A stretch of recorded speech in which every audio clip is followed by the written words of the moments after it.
Militer Israel telah mengumumkan kematian Wakil Komandan Brigade Infanteri ke-300 Letnan Kolonel Alim Abdallah selama gagalnya infiltrasi dari Lebanon pada hari Senin. Sebelumnya, Channel 12 Israel melaporkan 6 tentara mereka terluka dalam serangan bersenjata di wilayah perbatasan di Lebanon Selatan.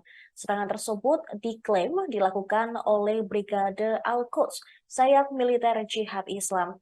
Militer Israel kemudian mengumumkan bahwa salah satu dari 6 tentara yang terluka berada dalam kondisi serius. Pasukan Pertahanan Israel (IDF) mengklaim bahwa para pejuang telah menyusup melintasi perbatasan dari sisi Lebanon. Pasukan keamanan dan helikopter dikerahkan untuk mencari para penyusup. Pasukan tersebut ditemukan dan dilibatkan oleh pasukan keamanan, kemudian dieliminasi setelah adanya baku tembak. IDF menyerang pos pengamatan Hizbullah di Lebanon Selatan sebagai pembalasan atas infiltrasi tersebut. Mereka mengatakan pasukannya telah membunuh 2 dari penyusup tersebut, sementara yang ketiga melarikan diri kembali ke Lebanon.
Download Tribun X sekarang, menghadirkan lokal menjadi Indonesia.